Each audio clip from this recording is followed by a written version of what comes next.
What's up, YouTube? This is Guy, and today I am bringing a quick little video discussing 5 alternatives to the Rolex Submariner under $200. The Rolex Submariner is, of course, one of the most iconic and sought-after sports or dive watches on the planet. It's an absolutely fantastic looking watch, and it's beloved by probably millions of people.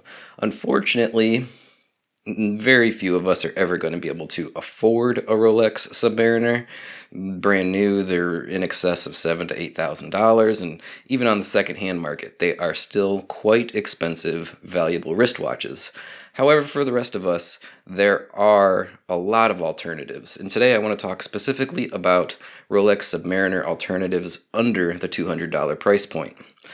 Several of the watches on my list I've reviewed in the past. There's a couple that I haven't, but based on what I know about their brands and seeing them in pictures and word of mouth, I am pretty confident in recommending even the couple that I have never personally seen. To start off this list, first things first, we're going to look at the Invicta 8926 OB. That's the Invicta Pro Diver model. This is probably the very closest to the Submariner as far as aesthetic, as far as design, as far as look. If you're looking for a watch that looks very much like a Rolex Submariner, this is the watch for you. 40mm case diameter, just like the Rolex Submariner. It's on a metal bracelet with a date complication and a Cyclops magnifier. All very Rolex Submariner-esque. It does run an automatic movement, the Japanese NH35A, which features hand winding and hacking. There might be, depending on who you ask, and if you ask me, a few small negatives about this watch. The big one for me is the word Invicta is engraved on the side of the case in great big letters, and I find that to be an eyesore. However, if you've watched my full-length review on this watch, you'll know that I was relatively impressed with it, particularly at the price point of $90 or less. That's right, you can get this watch for well under $100. So that's my first choice if you're looking for a direct homage or almost clone of the Rolex Submariner. Number 2, we're going to look at a quartz movement battery-powered watch, the Casio MDV106. That watch can be purchased all over the place for under $50. It is very Rolex Submariner-like in presentation, but it is different in some regards. Number 1, it's a little large. It's 44mm in diameter. Number 2, it does not come on a metal bracelet, and the Submariner, of course, is known for its oyster-style metal bracelet. This watch comes on a rubber strap. However, you can pop that strap off and throw the Casio MDV106 on a NATO strap, which a lot of people do with their Rolex Submariners anyway, and you get that Rolex Submariner vibe for, again, $50 or less. It's a great value. It's a great watch that I've reviewed in the past, and I highly recommend it for the person that wants something a little bit bigger. The next one is a watch that I have not personally had. It's the Seiko 5 SNZ S1. It is a watch that comes in at a price point of about $150, and despite the fact that I've never personally had this watch in my collection or in my hands, I'm confident in recommending it because I have so much experience with Seikos and Seiko 5 watches in general. I know what to expect as far as quality and craftsmanship and value when it comes to Seiko watches. I would definitely recommend this watch as a Rolex Submariner alternative, a very affordable one. Number 1, it is 42mm, so slightly larger than the actual Submariner, but not too far out of the ballpark. It does come on a metal bracelet, which is a bonus, as opposed to the previous watch we mentioned. It runs an automatic movement. It's not quartz powered, although it's the Seiko 7S36 movement, so it does not feature hand winding or hacking. This does have a day and date complication, so unlike the Submariner, this features the day complication as well.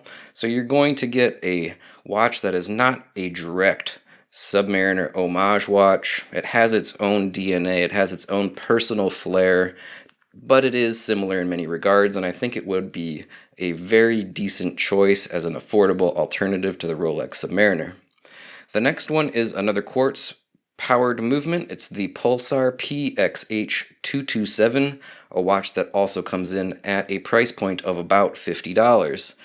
These watches, the Pulsar and the previously mentioned Casio, are very similar in appearance. They're both very Rolex Submariner-like. However, the Pulsar that we're talking about here is only 40 millimeters in case diameter. So, if you're looking for the larger watch, you go for that previously mentioned Casio MDV106. If you're looking for something that's more in line with the Rolex Submariner in actual size and proportions, this Pulsar PX227 might be the watch for you.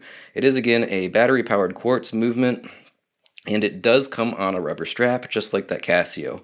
So unfortunately, you don't get any sort of oyster-style bracelet with this watch, but at a price point of $50, it appears to be a very, very good value, and you could throw it on a NATO strap and have a excellent alternative to the Rolex Submariner for an incredible value and incredible price.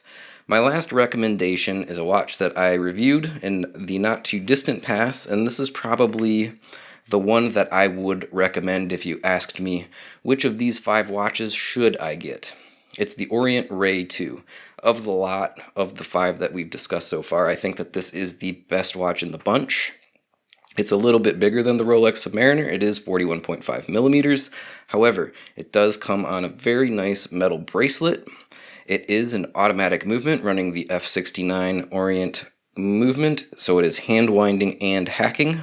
It does have a day and date complication. Unlike the Rolex, it does feature that day complication. However, I like that it is just a little bit different. It's not a direct copy and a direct homage of the Submariner. It has, again, a bit of its own DNA, its own design, its own personality. It is under $200. It's about $180 everywhere that I look online. So a fantastic option if you're looking for a great quality watch, which almost every, well, I'm not going to say almost, every Orient watch that I've had experience with now has been a great quality watch. I haven't experienced them all, but this is one that I have and several others, and they're excellent. So that's my number 1 choice if you want to get something in the realm of affordability that will give you a little bit of that Rolex Submariner Sport dive watch feel. Look at the Orient Ray 2.